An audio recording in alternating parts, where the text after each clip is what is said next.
Hey, and welcome back to the podcast. Pleased today to be joined by Polly Hearsey. Polly, great to have you here. Well, thank you for having me. I'm really excited to have this conversation.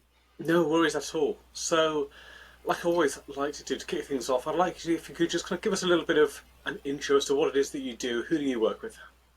So, I tend to work with people who are frustrated with traditional business approaches because they find it very hard to work out who they are and to really feel comfortable in their businesses. So I'm a business designer, but I work very differently. I use principles that I take from nature. I look at energy as well, about the energy people hold and the energy people want to work with, in order to understand how to build their businesses around them, rather than trying to say this is a framework you can take and you drop yourself into it, because people then tend to feel that they've been pushed into a box and they're out of shape. I prefer the other way of doing it, which is to actually build the box according to, well, I don't like boxes at all, but you know what I mean? I like to build the box to suit them. Yeah. So I work with people who are sort of like finding that very frustrating. And there's two groups of those. There's the people who are coming into it and they know they don't want to do it in a normal way. And then there's people who've done it in a normal way and they've hit that sort of that point. They've been reasonably successful and they just go, oh, there's a big hole in the middle of this, and there's a whole part of me that is just disappearing from this, and I don't feel myself. So I work at those two levels, sort of like to try and redesign the business to make it feel a more accurate representation of who they are and what they want to do with their businesses. I see. Interesting. That sounds, fascinating. And I think for, excuse me, for me, the question is, what are some of the things that tend to come up then that don't align to their values, ways of working, etc.? Well, there's like I said, there's two different groups. So if we take the group who's been in business for a while and they've made a name for themselves and they're good at what they do. The thing is that we tend to grow as people as we do our businesses. We find out new things about ourselves and we learn new skills that we've got. And so we grow, and then this label that we have and this business that we've set up has no flexibility to account for that. Okay. And so people tend to start feeling like that there's something that they want to do and they can't fit it into their business, or if they do put it into their business, they're going to rock the boat. That's not what their field expects. So they hit this sort of like glass ceiling of their own growth, and they don't know what to do about it, and they just get very, very frustrated. And what tends to happen then is that people go, right, that's it, I'm burning my business down, I'm just going to scrap it. And my job is to come in and say, well, actually, you don't need to do that. We can actually just sort of like rework it. So that's one group. The other group is the people who just go, I just do not like some of the things that I hear, especially in the online space. I don't like the philosophy. I don't like the tactics that are used. I don't like the psychology. I don't like the manipulation. So I don't want to do that. And I want to do it a different way.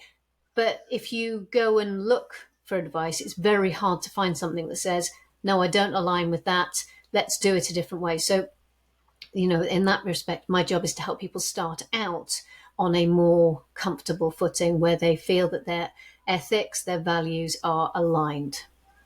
I see. That makes a lot of sense. And I'd love to dig into more detail about what that can look like for those business owners in that instance. But before we do, what led you to being able to do this, as a model in the first place? What does that journey into this style of coaching, what did that look like for you? Well, it's been an interesting one because, of course, I haven't just gone in and said, this is what I'm going to do. And I had a clear plan from the outset. No, I didn't. I think I have modeled exactly what, my clients go through. I started out as a consultant.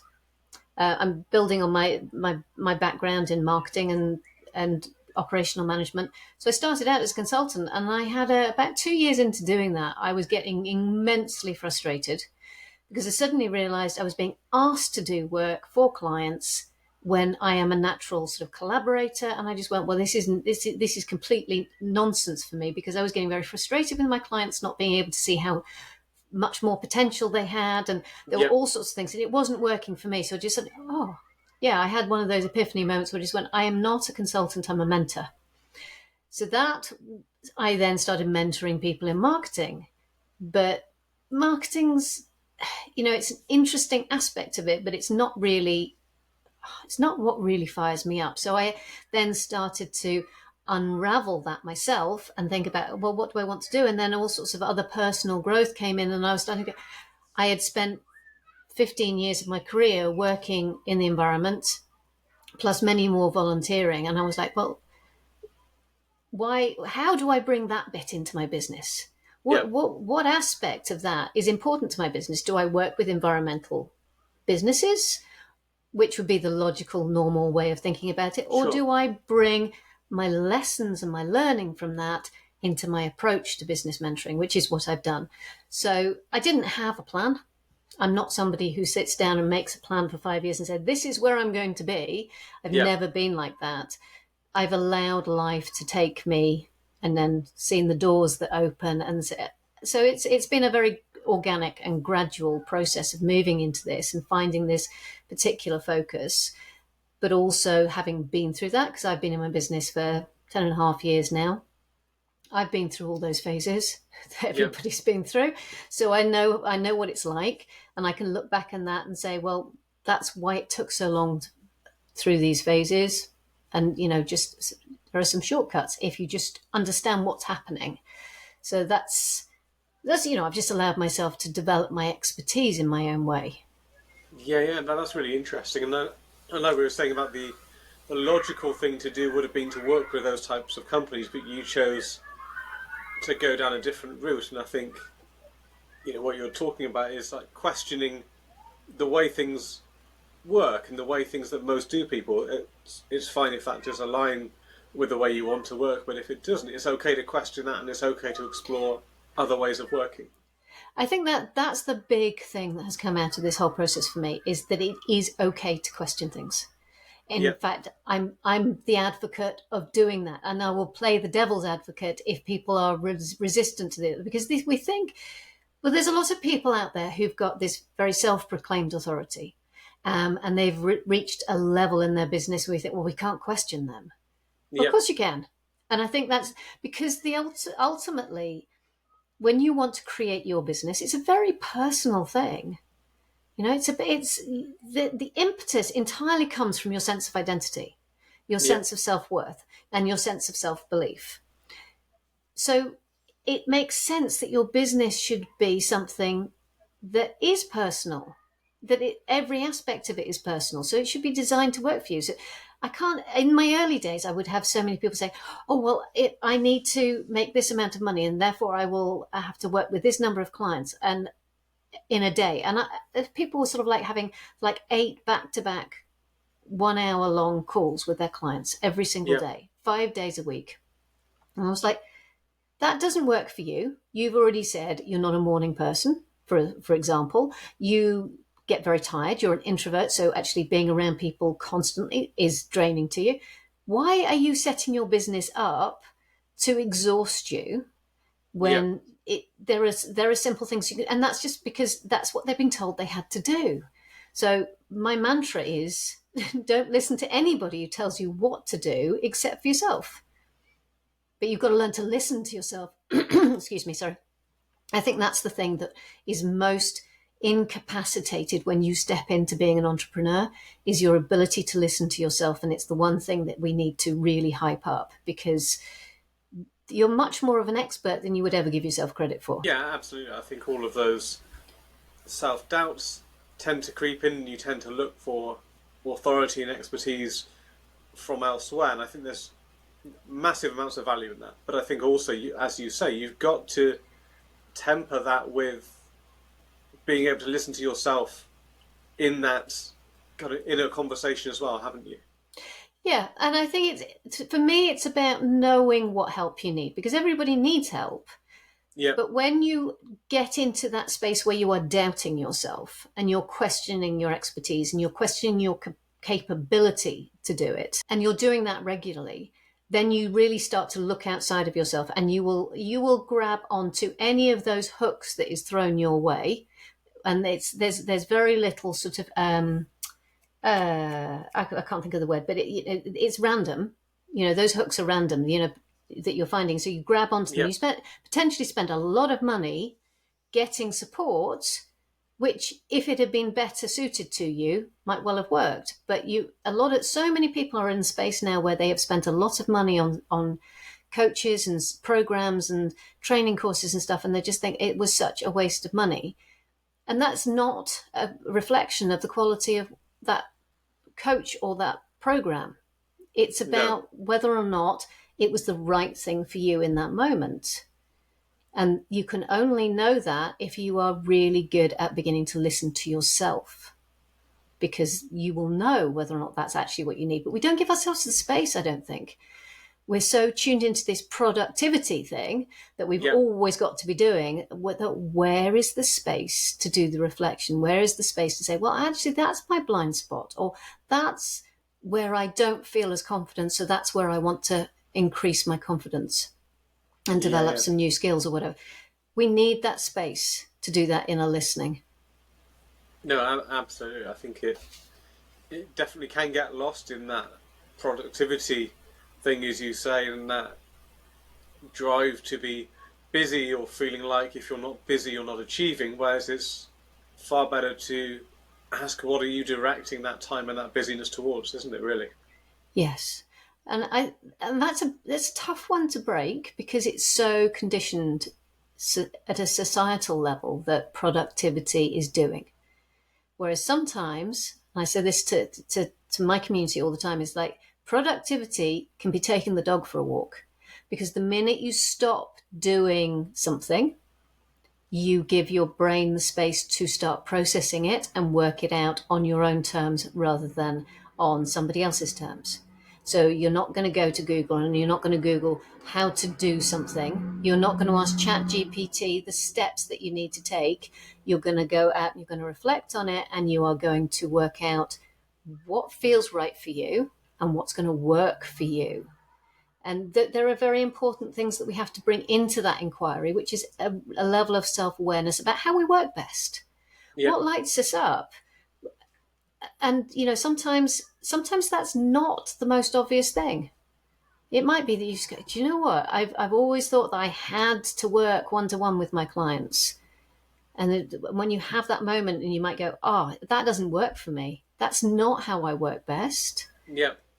The permission piece that you give yourself then to completely rethink your business is so liberating, to be able to say, oh, I've been pushing myself down a road I didn't need to go down. Yeah, absolutely. I think that one-to-one, like, versus a group angle, is like a really interesting one. And I think for me, if you find yourself in a situation where you're making assumptions and rationale for why something won't work, I think it's always a healthy exercise, I find, at least. I don't know what your thoughts are, but to try and assume the opposite position. Well, if I was to drop that assumption and think, well, it could work, what would be needed to make it work? And actually, Yeah. what were some of the upsides of that be that you wouldn't get in that situation as well?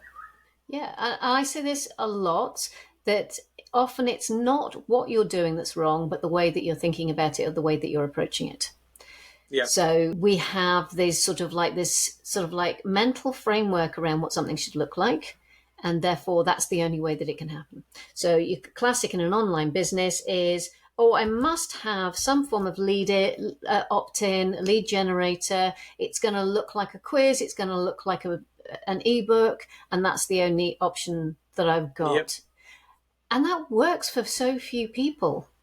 Most, and particularly in my field, because I tend to work more with transformational services, and they are not, there's no way that they can confine what they do into that narrow remit. It just doesn't work. So Yep. we have to rethink what a lead generator looks like for them. And that actually might be something that's live. But it's, I think for me, it's giving people the permission to think differently. Yep. And so my role really is to be a voice of somebody who says, well, it is okay to think differently. I do it like this, and you could do it like that. But really sort of like throwing in the seeds of sort of dissonance, if you like, So people do just that pattern interrupt is sometimes enough for people to go, oh yeah, I hadn't thought about it like that. And the Yeah, minute you create the space to have a thought that's different, you create a possibility to do something differently. yeah, absolutely. So when you work with clients, then what does that process, that engagement model typically look like? What have you found works well for your way of working? Well, my one-to-one work with clients tends to be the deconstruction work, because most of my one-to-one clients have reached that point where they just go, right, I'm gonna chuck it in, I'm gonna go off, and I'm going to, go and do something wildly different. So we actually sort of say, well, who are you? What do you want? What is it that you want? What do you enjoy within your business? What doesn't bring you joy in your business? And look at how we can actually change that thing that doesn't bring you joy into something that does bring you joy. Because Yeah, the problem with business is, of course, there's always pieces of it that we have to do because we don't have a choice. We may not enjoy them. I don't know many people who enjoy doing the tax returns, but they have to be done. So yeah, it's about how do we find ways of managing some of those things. A lot of people hate writing their copy. A lot of people hate doing their tech, but then essential parts of a business. So we have to look at that and say, well, how do we make that work for you? And a lot of the time, that's about simplifying it. It's extraordinary how complicated we make business. That somebody wants to put on a course, so they have to get a platform and they get this complicated setup, and then they have a membership aspect to it, and it's all integrated and it's very heavily technically sort of like enabled, mm, and they're not tech people. yeah, So simplify it, deliver it through a series of emails. It's perfectly possible to do that, and that's not something that takes a lot of tech energy. I think people, because I don't know about you, but I'm quite tech orientated, for example. But the days when I have to sit down and I have to work out how to restructure my website or set up an automation sequence or something like that, they actually mm, really sap my energy. I'm perfectly capable of doing it, but they don't leave me in a good place when I finished. yeah, And I think that's the sort of things where you have to start looking at saying, well, what doesn't bring you joy? But underneath that is that big question about who are you and who are you becoming and what do you want to do through your business? And we should never lose sight of that. Never, never, never. Because the minute you lose sight of that, that's when two things happen. Your joy disappears. yeah, And the other thing is that the culture of your business disappears. You've got no incentive to hold on to it. And culture comes from within. It's not something that you can write down on a piece of paper and hand out to everybody and say, this is the culture of the organization. It's got to be something that's lived, and that the spark for that always comes from it within. And that if you lose your joy in your business, you're going to lose your culture as well. I think you see that a lot in the big organizations. They've just sort of outgrown that ability to hold the values, the culture at the center, and it just gets completely distorted. yeah, absolutely. I think especially as those organisations grow, the culture will naturally change, but a lot of that essence that was there at the beginning gets lost, and different factions. Some of the original people may try and cling on to that, but then operating in a way that's not, in accordance with what the business needs or the other people that have joined since then, it can get very complicated, can't it? It is hugely complicated, and that's one of the areas that I look at in terms of the energy of that. Because when somebody, one person always creates a business. Ultimately, it doesn't matter how big it gets. One person created it, and they created it with the sort of like a very clear vision. But as soon as you start to grow, you bring other people into that, you bring other energies into that, and that is a really positive thing, but it needs to be managed. Otherwise you lose that central vision. And so there are many organizations and businesses who have grown through that, and they've maintained that. And there are many who have, probably a lot more, that have then lost that and allowed it to dissipate. So that's one of my areas of focus, is about how do you concentrate that? How do you focus it? How do you build it into every part of your business so that it doesn't get dissipated? And that means that it's got to go downstream, it's got to go upstream, it's got to go through all of your suppliers, it's got to go through you're it's got to be visible in your terms and conditions. It's got to be visible in every part of your business as part of your customer and client experience. But you Yeah, can't absolutely. have any of that unless you know who you are, you're listening to who you are, and you're going in the direction that is right for you. So that's why I always come back to that piece. Yeah, absolutely. I think far too many people I see aren't conscious of those things, as you say. They don't have that awareness, let alone the ability, therefore, to actually articulate that, vocalize that, carry Mm, that through all of those communication touch points. And even if you're that business owner of one at the start, you still should own that company and client experience and carry that forward as you grow, shouldn't you?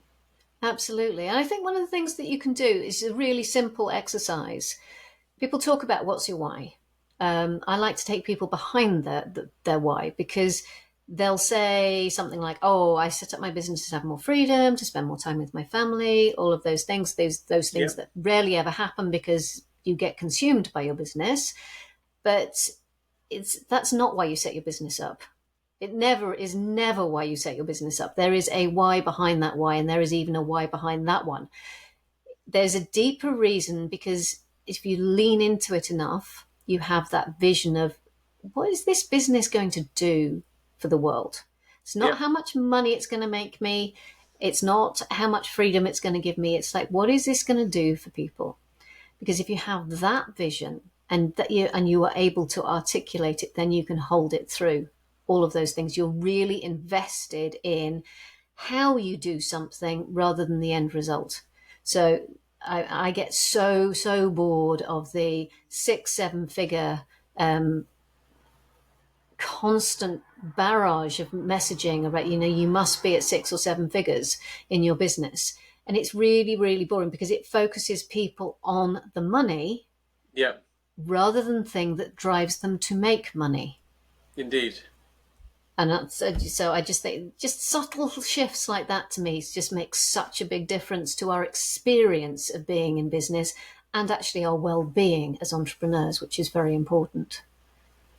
Absolutely. I think, yeah, take any kind of business, whatever product service that delivers. I think if you design it to make, or if making 6 figures or 7 figures or whatever that is the guiding kind of north star that you're trying to align to, it's very different to putting the impact, the client, the customer experience first, and making them the thing that guides you, their problems, their challenges, and or even people that don't put the money first, but put the solution first. They had Yeah, that spark to solve a problem, and now this is the only way it can ever be solved. yeah, yeah, absolutely.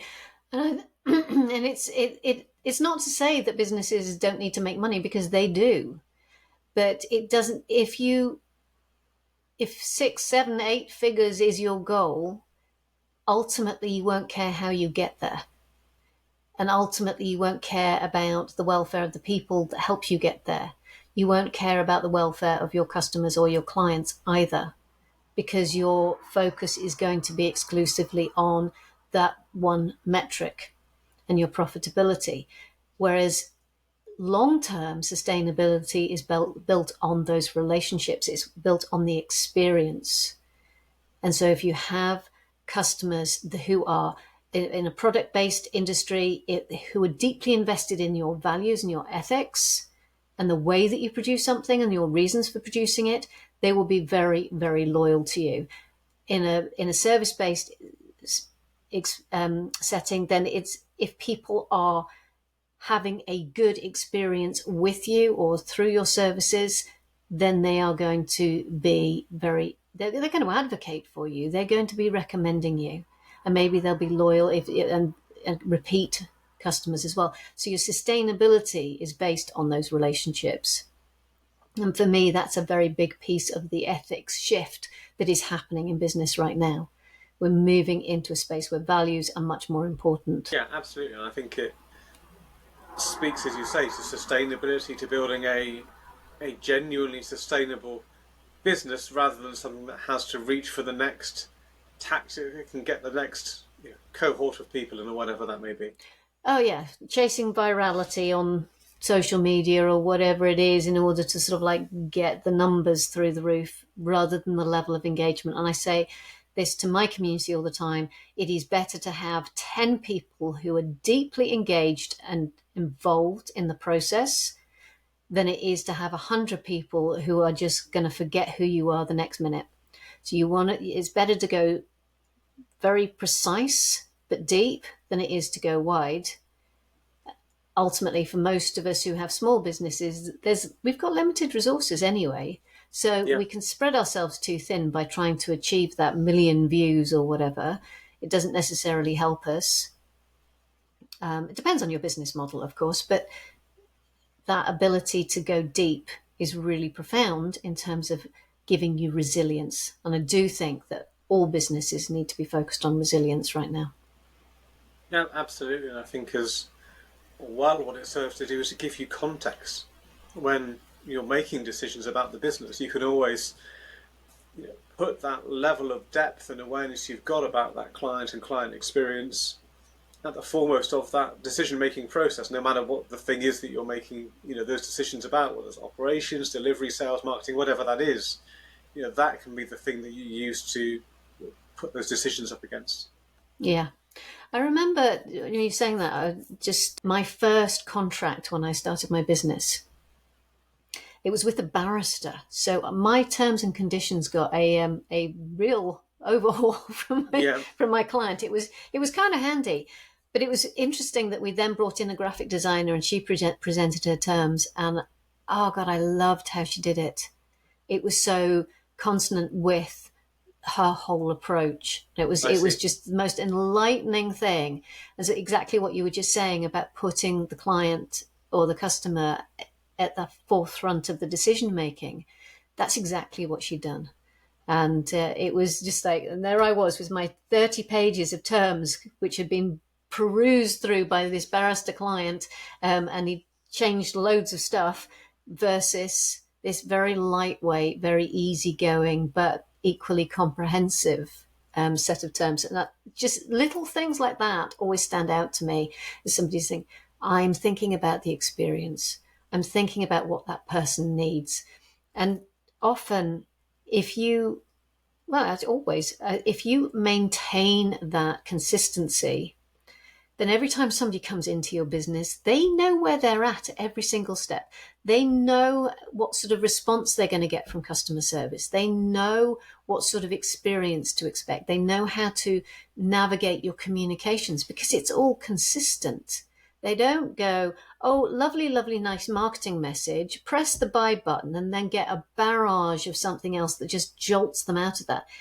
And when you're working with people one to one or in groups, and you're working with them on solving a problem, for example, Yeah, you need them to be in the right frame of mind.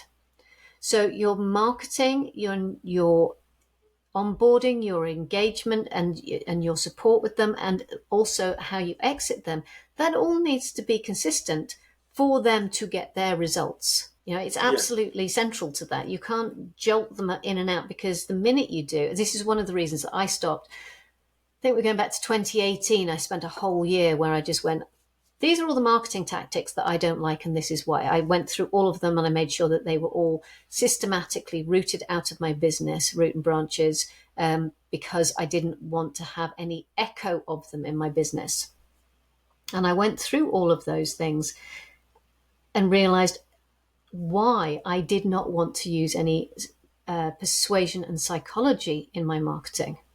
And it's because I was bringing people in and they were coming in a panic state because they had got this trigger of, I've been pushed, everyone tells you to push on the pain points, which I had always been uncomfortable doing. And when I was actually consciously going through it, I realized why I had always been uncomfortable doing it, because they were then coming in a heightened nerve state of nervous system dysregulation.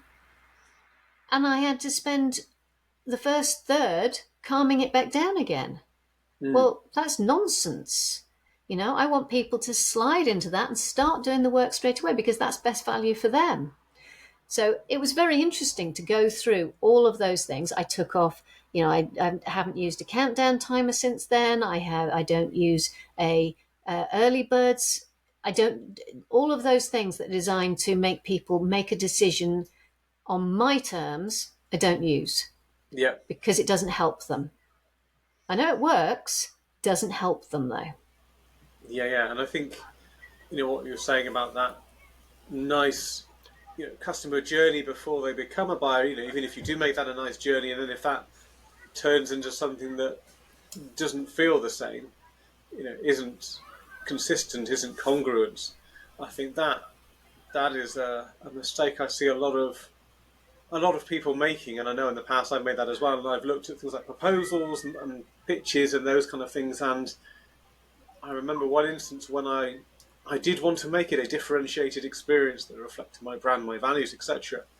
And I was getting a few people to look at it, thinking, "Well, yeah, I can see, but for that prospect over there, I'm not sure if they'll like that because they'll be used to X, Y, and Z." And I think, I heard that, and then that fear strikes. Oh, okay, I need to make it more traditional, more like the long T's and C's that you mentioned. But thankfully, I didn't go down that route because no, it's like I want that experience to attract people, and for it to attract people, it also has to repel people that don't want that kind of experience as well. Which is scary for people, obviously, but that's the reality of business. You're not everyone's cup of tea, and Yeah, that's as it's meant to be. So, but that's it does scare people. But equally, if you'd put in that much more formal approach and then walked in there and started delivering in a more informal way, they'd have been like, "Well, hang on a second, this isn't what we bought." And that's it's exactly the same thing. It doesn't matter what setting it in. It's about having consistency all the way through so people know what they're getting. It gives them confidence. absolutely. It's part of that trust and keeping trust process, isn't it?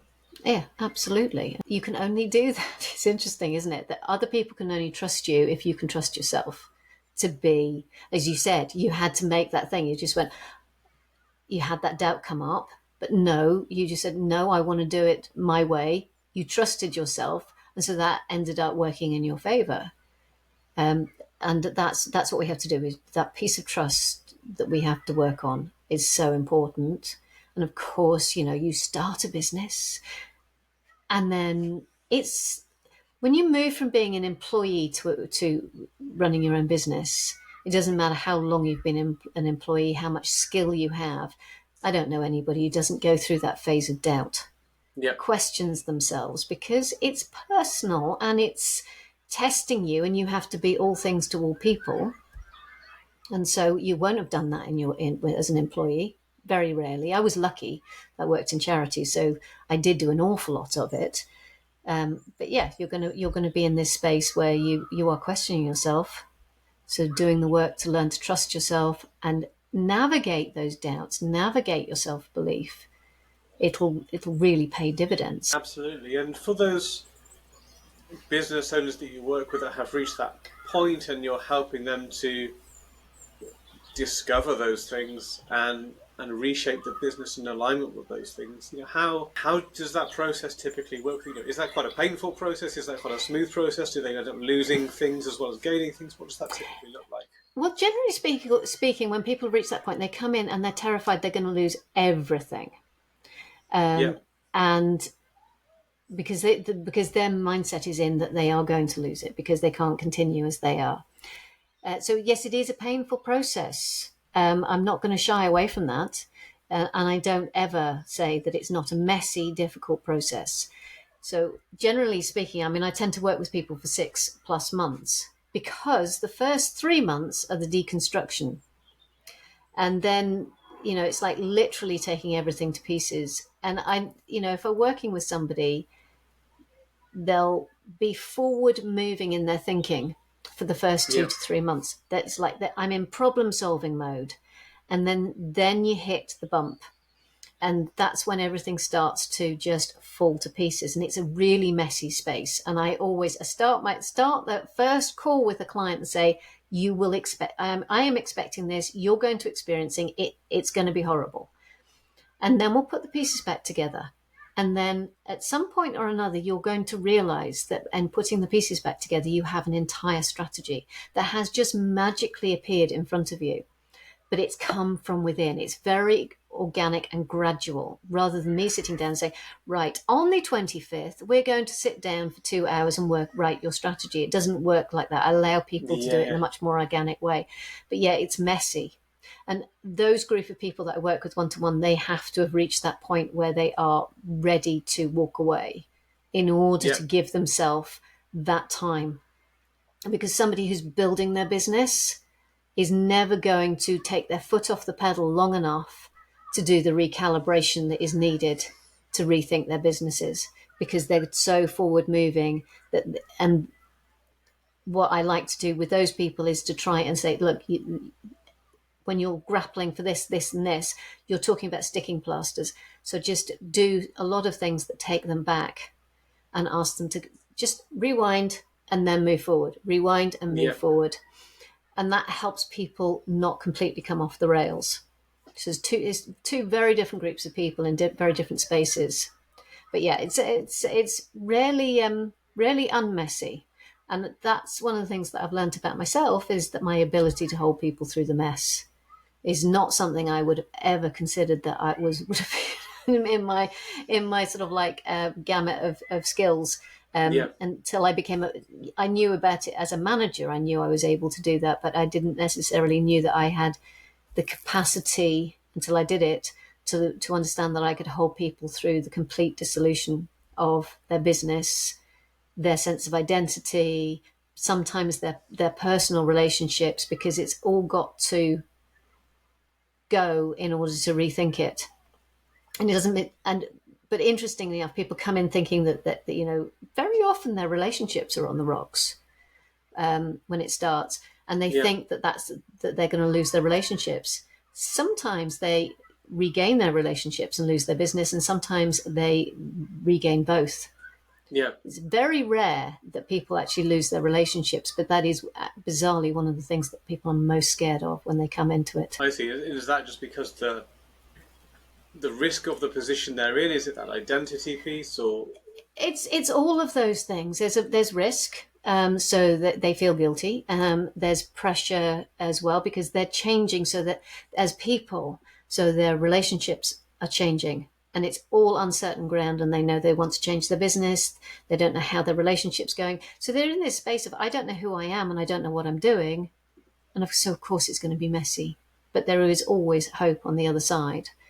And that's why I think so many people don't want to get into that space in the first place, which is why I do this other piece of helping people get it right before it goes wrong.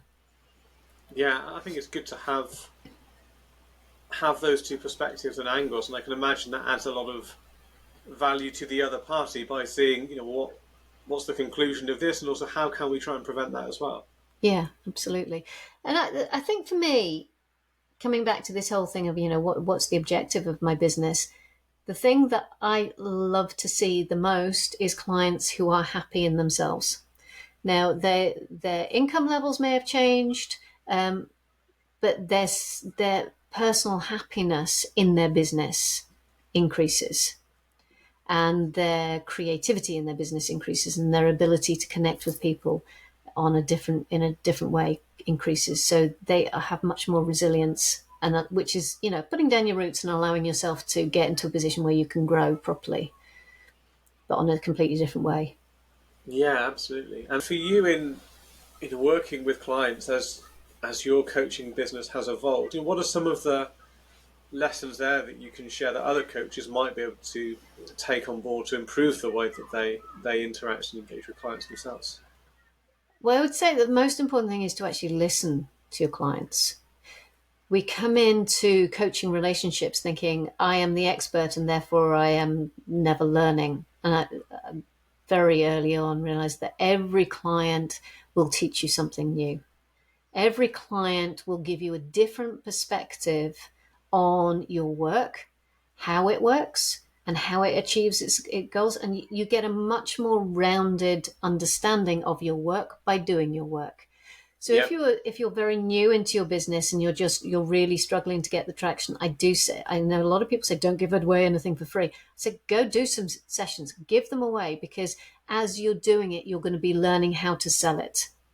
You're going to be Yep. understanding where you can develop it, how you can add more value to it. You're going to just get so much out of it through your clients. They are your teachers. And I think if we don't have the arrogance of thinking I have to, which is drummed into us, that we have to be the expert all the time. There are things I don't know. And I'll be quite upfront and say, I don't know. I've got a clue. Yep. I'll do my best to help you find out, but I don't know the answer to that one. Yeah, that's fine. I'm human, and if I'm clear and confident in my area of expertise, then it doesn't matter that I am learning from my clients. It doesn't matter that I don't know all the answers. Absolutely. It doesn't mean you're not adding value. It doesn't mean you're not delivering an impact. It's just that you're willing to question again and have that curiosity as to, well, how can I make this even better?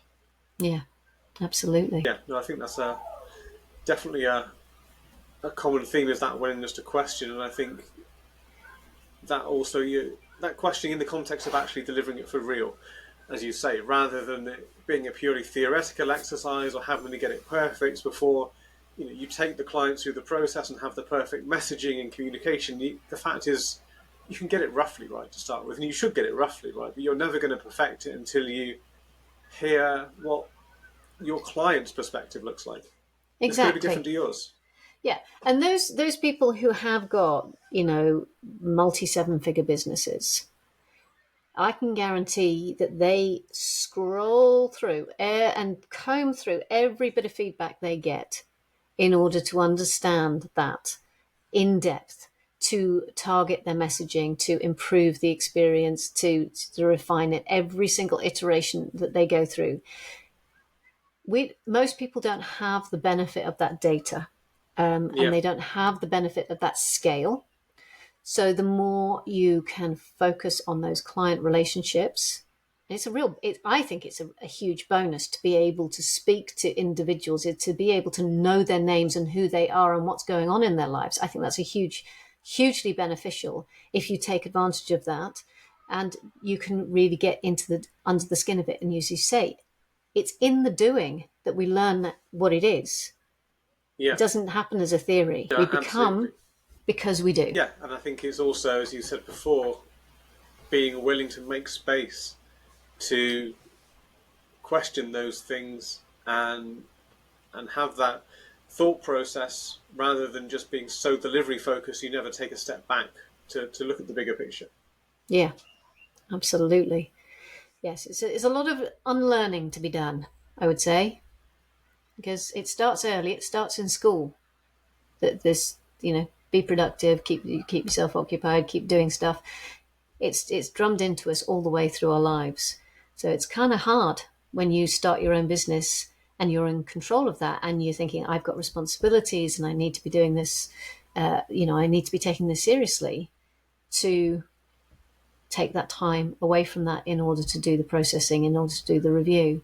And for me, I think that was one thing, quite often in my early days, my husband would see me sort of like sitting on the sofa or something. In my head, I was working because I was taking time to work through some things, but he thought I wasn't. So Yeah, those expectations of what, success looks like are about being busy, and we can relearn those. But, there's many rules that we can relearn. yeah, absolutely. I think for a lot of people that have chosen to start those businesses, clearly they challenge to a degree, that employed model, which might be, hierarchical, rule-based, reward busyness, and all of those things. But I think at the same time, they probably still hang on to many of those other things that have been, conditioned into them, that they'd be better off kind of questioning and challenging and working to first principles and all those other kinds of things. Yeah. But I do think that it's very difficult to see them sometimes. They're so ingrained in our patterns of behavior that we don't question them. I kind of see my job as to be the person who says, why are you doing that? Because most of the time people will go, oh, I'd never thought about it. Yeah, yeah. Anything that Most we can people do to didn't reason question that it. through, did they? Well, I mean, and just there's been no reason to reason it through Yeah, either, because nothing has come up that said this is the issue, this is the problem, because it's just part of. We think it's part of who we are, but it's actually not part of who we are. It's part of who we've been programmed to be, and that's a distinction that is worth making in every single decision that you make in your business. Am I doing this because I think I should, or am I doing this because I want to? yeah, no, absolutely. And for anyone listening to this and finding this resonates with them, and they're wanting to do that work, so try and make a bit more space, try and challenge how they're working, and figure out how they actually want to be working, and what they want that experience to be. Where would you recommend they start? I would start with changing your daily rhythm in your business, because what we tend to do is like open up the laptop and sit down, and that's it. My workspace is my desk. I'm busy doing stuff. Change your rhythm so that you give yourself breaks. I am a very big advocate of entrepreneurs taking some time out in nature every single day, Yeah, so that you have some decompression time. You might want to go so far as to take up meditation, but honestly, I think that it depends on your aptitude for that. But just taking some quiet time away from work is going to be work, and that would be the place that I would start with everybody, is just take that time to decompress, to process, and start. Often I say to people, take your current problem on a walk with you, and talk to it as you're walking. It will sort itself out. You'll get all sorts of solutions. I do this. I have a membership where we look at rewilding our businesses, and I send them off with specific prompts. Say, go out into nature and see whether or not you can see this in nature. See how this problem is solved in nature. You're going to find it. You might find yeah, it in, looking into the stones on a riverbed, and you might find it in the bark on a tree, but you will find it. That you'll find your solution there, or you'll find the breadcrumb that is going to lead you to the solution. So anything that you can do to disrupt your work pattern, especially if you've brought it in from when you were an employee and you've yeah, maintained the same rhythm, that anything you can do to disrupt that, and then discover how you work best. If you're not a morning person, don't book a 9 o'clock appointment with a client. It's just, yeah. but if you're not an afternoon person, don't book a 4 o'clock. It's very simple stuff. It's getting to know how you work best, what lights you up. Yeah, and I think a lot of people don't allow themselves to figure that out. And as you said before, like, they think, oh, I just need to be trying harder. Therefore, I should be on all of the time, especially working remotely digitally as well. It's just far too easy to be on 100% of the time. And I think that's probably the thing that's holding you back is trying to force it a bit too much. And you might be telling yourself, well, I'll be less busy when, but you probably won't get to that point if you don't change that pattern of behaviour in the first place. No. And also, just to say that you're not broken. You don't need fixing. Most of the messages you hear about why things aren't moving at the speed you want them to move at is going to be around the fact that you're broken, that you've got something wrong, that you're not doing something right. And that leaves you with this legacy of thinking, I have to try harder, I have to work harder. And you're not broken. You're in the process of working out how to do this successfully. That is not being broken. That's the very opposite of being broken. You don't need fixing. Amazing. No, I think that's a very, very insightful way of putting that together, and an amazing lesson for people to take away. And I think I can't think of a better way to summarise the conversation we've had so far. So that seems like a great point to wrap up this conversation. I hope we have another conversation to continue the conversation. But for me, I think that's a really, really valuable thing that I hope people can take away from this conversation. So, Polly, thank you so much for sharing that. Well, thank you so much for the opportunity. I've really enjoyed this conversation. No, likewise. Like you said, I really hope it helps people. Yeah, 100%. And I'll make sure we leave links to all of your profiles, etc., for people that want to find out more about how you work as well. So thank you again. Thank you.